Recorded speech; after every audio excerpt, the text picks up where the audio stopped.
حضرات صحابہ کی زندگیاں قربانیوں سے بھری پڑی ہیں۔ کسی صحابی کی زندگی نظر سے نہیں گزرتی کہ جو ایمان لایا ہو اور اس نے قربانیاں پیش نہ کی ہوں، دین کی راہوں میں، رب کی راہوں میں قربانیوں کے نذرانے اس نے پیش نہ کیے ہوں۔ تو قربانی کے بغیر دین کا، ایمان کا تصور ادھورا ہے۔ دین قربانی چاہتا ہے، ایمان قربانی چاہتا ہے۔ یہی وجہ ہے کہ ہر زمانے میں، ہر دور میں، ہر نبی نے قربانیاں دی ہیں، امتحانات دیے ہیں، آزمائشوں کے کڑوے گھونٹ پیے ہیں۔ اللہ کو جس سے جتنی محبت ہوتی ہے اللہ اس کو اتنا ہی آزماتا ہے، اسے قربانی کے مراحل سے گزرنا ہی پڑتا ہے۔ افحسبتم انما خلقناکم عبثا وانکم الینا لا ترجعون، اور کہیں فرماتے ہیں الف لام میم احسب الناس ان یترکوا ان یقولوا آمنا وهم لا یفتنون، کہیں تم یہ تو نہیں سمجھ بیٹھے کہ بھائی ہم تو ایمان لے آئے، کام بن گیا، اب ہمارے لیے جنت کا روٹ کلیئر ہو گیا، صاف ہو گیا، اب کوئی آزمائش، کوئی پریشانی نہیں۔ دوستو بس یہ خوش فہمی ہے، ایسا نہیں ہے، دستور خالق یہ نہیں ہے، اللہ کا طریقہ کار ہرگز یہ نہیں ہے۔ اللہ کا طریقہ کار یہ ہے کہ ایمان لائے ہو تو آزمائش کے کڑوے گھونٹ پینے بھی ہوں گے، آزمائش کے کڑوے گھونٹ بھی پینے ہوں گے۔ رب کو مانا ہے تو رب کی بھی ماننی پڑے گی، اور یہ کوئی آج کی بات نہیں ہے، صدیوں سے یہ دستور چلا آ رہا ہے، اس دستور کو چلتے صدیاں گزر گئیں۔ وَلَقَدْ فَتَنَّا الَّذِينَ مِن قَبْلِهِمْ فَلَيَعْلَمَنَّ اللَّهُ الَّذِينَ صَدَقُوا وَلَيَعْلَمَنَّ الْكَاذِبِينَ، اللہ نے تم سے پہلے بھی لوگوں کو آزمایا، اللہ نے تم سے پہلے بھی قربانیاں لیں تاکہ دودھ کا دودھ اور پانی کا پانی ہو جائے، اپنے اور پرائے کی پہچان ہو جائے، کون اپنے دعوے میں سچا ہے کون جھوٹا ہے معلوم ہو جائے۔ ابراہیم علیہ السلام نے کیسے کیسی قربانیاں دی، آزمائشوں کے کیسے کیسے مراحل طے کیے، سراپا قربانی بن گئے، توحید کے نام پر گھر بار کو چھوڑ دیا، اور مانگتے مانگتے برسوں کی دعاؤں کے بعد ایک پھول جیسا بچہ ملا، تو رب کے حکم پر اس کو بھی اس کی ماں سمیت کالے پہاڑوں کے بیچ ایک ایسی ویران غیر آباد چٹیل زمین میں چھوڑنے کے لیے تیار ہو گئے، اور چھوڑ دیا جہاں نہ آدمی تھا نہ آدم ذات، نہ آدم ذات تھا نہ کوئی آدمی تھا، نہ کھانے کی کوئی چیز وہاں میسر تھی، نہ پانی موجود تھا، صرف ویرانی ہی ویرانی تھی، ہوا کی سنسناہٹ تھی۔ پھر جب اس بچے نے تھوڑا ہوش سنبھالا، اس بچے کے اندر تھوڑا شعور بیدار ہوا، تو اس کو رب کے نام پر قربان کرنے کے لیے، ذبح کرنے کے لیے رب کی طرف سے حکم آ پڑا، اللہ کا حکم ہوا کہ اس کو میرے نام پر قربان کر دو۔ یہ ایسا حکم تھا، یہ ایسی قربانی تھی کہ اس قربانی کے آگے پچھلی ساری قربانیاں ہیچ تھیں، کمزور تھیں۔ یہ ایسا حکم تھا کہ اس حکم کے بعد ایسی قربانی تھی کہ آسمانوں میں کھلبلی مچ گئی، آسمانوں میں کھلبلی مچ گئی، جبریل کو آسمانوں کو چیرتے ہوئے زمین پر آنا پڑا۔ سلام علی ابراہیم، ابراہیم تم آزمائش میں کھڑے اترے، 100% ہم تمہیں کامیابی دیتے ہیں، تم پر سلامتی ہو۔ یوسف علیہ السلام کی قربانی، یعقوب علیہ السلام کی آزمائش، اور اخیر میں میرے اور آپ کے، ہم سب کے آقا، کائنات کی تخلیق کا مقصد، سرکار دو عالم، سرور دو عالم صلی اللہ تعالی علیہ وسلم کی قربانیاں، کہ جن کے سامنے آزمائشیں پچھلی سب قربانیاں کمزور ہیں اور ہلکی ہیں۔ کیسی کیسی قربانیاں اور آزمائشوں سے آپ دوچار ہوئے۔ تو عزیزو، ایمان قربانی چاہتا ہے، روز اول سے قربانی کا یہ سلسلہ جاری ہے اور قیامت تک جاری رہے گا۔ پھول چاہتے ہو، پھول اگر آپ کو چاہیے تو کانٹوں کی تکلیف اور کانٹوں کی چبھن بھی آپ کو برداشت کرنی پڑے گی۔ آپ یہ چاہیں کہ مجھے پھول بھی مل جائے اور کانٹوں کی چبھن اور تکلیف سے بھی محفوظ رہوں، نہیں ہو سکتا۔ پھول چاہیے تو تکلیفیں بھی ہوں گی، چبھن بھی ہوگی۔ اللہ کرے ہمارے اندر بھی قربانی کا جذبہ، ایثار کا جذبہ پیدا ہو جائے۔ ہمارے اندر یہ قربانی کے جذبات کیوں نہیں بیدار ہو رہے؟ کیا وجہ ہے؟ کیا قربانی ہم نہیں دے سکتے؟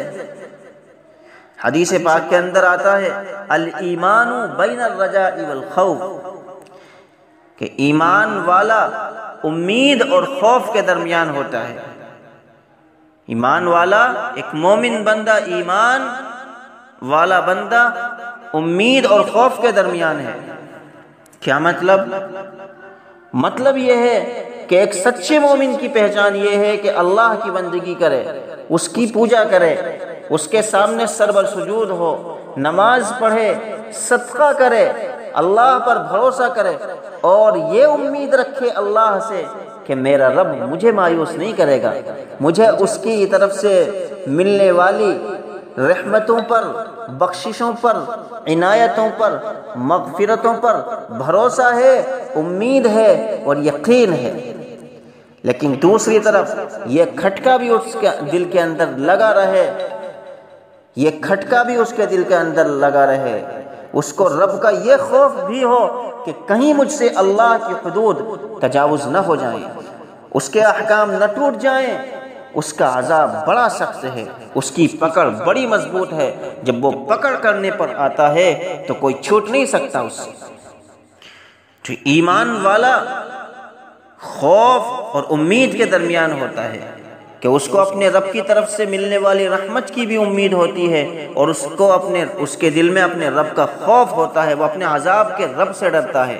اس کو مثال سے سمجھ لیں کہ ایک پرندے کو اڑنے کے لیے 2 پر چاہیے، 2 پروں سے اڑتا ہے۔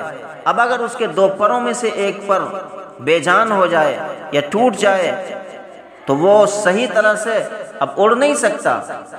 تو یہ ایمان کے اندر امید، رب کی رحمت کی امید اور رب کا خوف 2 پروں کے مانند ہے، کہ جب تک یہ 2 صفتیں بندے کے اندر، ایک ایمان والے کے اندر سلامت ہیں، اللہ کا خوف بھی اس کے دل کے اندر ہے اور رب کی رحمت کی امید بھی اس کو ہے، تو وہ صحیح ہے، ورنہ تو نہیں۔ ہم اپنا محاسبہ کریں کہ اللہ سے ہم بڑی بڑی امیدیں، آرزویں تو لگائے ہوئے ہیں، جیسے کہ جنت ہمارے باپ کی ہو، جنت ہمارے باپ کی ہو۔ جنت میں جانے سے ہمیں کون روک سکتا ہے؟ جنت کا جو داروغہ ہے رضوان، وہ بھی ہمیں نہیں روکے گا، اور اس سے بھی کہ ہم کہنے کو تیار ہوں گے کہ بھائی جانتے نہیں ہو ہم کون ہیں؟ آخری نبی کی آخری امت ہیں ہم۔ تو جنت کے داروغہ کو بھی ہم جھٹک دیں گے کہ چل ہٹ، ہمیں جانے دے، جنت ہمارے لیے ہے۔ تو رب کی امید، رب سے اتنی بڑی امید، لیکن رب کا ذرا سا بھی خوف دل میں نہیں ہے۔ جنت تو ہماری ہے۔ یہی کچھ باتیں بنی اسرائیل کے ذہنوں کے اندر بھی تھیں۔ اسی طرح کے کچھ ہوا بھرے دعوے ان لوگوں نے بھی کیے تھے۔ وہ یہ کہتے تھے کہ جنت تو ہماری ہے، جنت کے ہم وارث ہیں، نبوت ملی تو ہمیں ملی، نبی آئے تو ہماری نسل میں آئے، پیغمبری ملی تو ہمیں ملی، ہم چوں دیگر نیست، ہم جیسا کون ہو سکتا ہے؟ تو جنت تو ہماری ہے۔ رب کائنات نے ان لوگوں کی اس باطل خیال کی تردید کی اور قرآن اتارا، ان کے دعوے کو جھٹلایا۔ قرآن نے کہا اگر واقعی سچے ہو اپنے دعووں میں تو مر کر دکھاؤ، ایک بار مرو تو جانے۔ پھر قرآن ہی نے کہا کہ زندگی ان لوگوں کو بڑی عزیز ہے، موت کے نام سے یہ تھر تھراتے ہیں، کانپتے ہیں۔ ان میں کا ہر شخص یہ چاہتا ہے کہ اس کی زندگی 1000 برس ہو جاوے، لیکن یاد رکھیں عمر کا لمبا ہونا، یہ لمبی عمر ان کو رب کائنات سے کے عذاب الہی سے بچا نہیں سکتی۔ یہ کتنی ہی عمر پالیں اللہ کے عذاب کی پکڑ سے بچ نہیں سکیں گے۔ تو عزیزو، رب کی پکڑ بڑی مضبوط ہے، اس کی آگ ایسی ہے کہ جلد اور چمڑی کو بھون کر رکھ دے گی۔ تو اللہ کا خوف اپنے دلوں کے اندر پیدا کریں، یہ سب سے بڑی چیز ہے۔ جس دل کے اندر رب کا خوف پیدا ہو جائے، اس دل کے کیا کہنے، اس دل کے کیا کہنے، اس دل پہ خدا کی رحمت ہو۔ جس دل کی یہ حالت ہوتی ہے، ایک بار خطا ہو جاتی ہے، 100 بار ندامت ہوتی ہے۔ تو اپنے دلوں کے اندر رب کائنات کا خوف پیدا کریں۔ یہاں کا کچھ نہیں ہے، یہاں کا کچھ نہیں ہے، اصل وہاں کی پریشانی ہے۔ یہاں کے پریشانیوں کے حل ہیں موجود۔ یہاں پریشانی آئے تو آدمی موت مانگتا ہے کہ بس موت آ جاوے اور یہاں کی الجھنوں سے چھوٹ جاؤں میں۔ موت موت پکارتا ہے کہ مر جاؤں اور چھٹکارا پالوں۔ لیکن میرے دوستو، وہاں کا حال بالکل الگ ہے، وہاں کا تو مسئلہ ہی الگ ہے۔ وہاں موت کوئی چیز نہیں ہے، موت نہیں ہے وہاں۔ لا تبقی ولا تذر، کہ وہاں جہنم ہے، اور جہنم ایسی ہے کہ نہ تو وہ آپ کو باقی رہنے دے گی اور نہ ہی چھوڑے گی۔ بس اس میں جلتے رہنا ہے اور سہتے رہنا ہے، جلتے رہو اور سہتے رہو۔ اور عذاب ہر روز عذاب میں اضافہ ہی ہوگا۔ آج کا عذاب کچھ اور، کل کا عذاب کچھ اور، پرسوں کا عذاب کچھ اور۔ ہر روز عذاب کے اندر تخفیف نہیں ہوگی، اضافہ ہوگا، اضافہ اضافہ اضافہ۔ یہاں تک کہ جب آدمی کی چمڑی جل کر کوئلہ بن جائے گی، جل کر کوئلہ بن جائے گی، تو اس کے اندر عذاب سہنے کی کیفیت ختم ہو جائے گی، درد کا احساس بند ہو جائے گا۔ آدمی کی چمڑی میں درد ہوتا ہے، اس کو اس کیفیت کا پتہ لگتا ہے، درد کی کیفیت کا پتہ لگتا ہے۔ اگر چمڑی کے اندر جان ہو تب پتہ لگتا ہے، لیکن جو چمڑی جل جائے، جو کھال بالکل جل کر کوئلہ ہو جائے، تو وہ درد کا احساس اس کو نہیں ہوگا۔ تو اللہ فرمانے کلما نضجت جلودہم بدلناہم جلودا غیرہا لیذوقوا العذاب، کہ جب جل کر ان کی چمڑیاں کوئلہ بن جائیں گی تو ہم ان کو جو ہے بے درد اور بے تکلیف نہیں رہنے دیں گے، بے تڑپ نہیں رہنے دیں گے، بلکہ ان پر نئی چمڑیاں لے آئیں گے، نئی کھالیں لے آئیں گے، نئی جلدیں لے آئیں گے، تاکہ عذاب کا یہ سلسلہ، سہنے کا یہ سلسلہ، تکلیف کا یہ سلسلہ، درد کا یہ سلسلہ ہمیشہ باقی رہے۔ یہ درد سے تڑپتے رہیں، تڑپتے رہیں، تڑپتے رہیں، عذاب کو جھیلتے رہیں، جھیلتے رہیں، جھیلتے رہیں، لیکن عذاب ان سے نہ چھوٹے، اور یہ عذاب سے نہ چھوٹے۔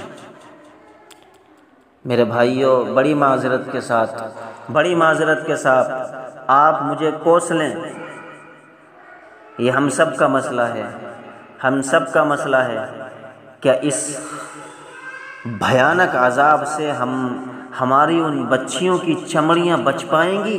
ہماری ان بچیوں کی چمڑیاں بچ پائیں گی جن کو ہم نے آج بالکل آزاد چھوڑ رکھا ہے؟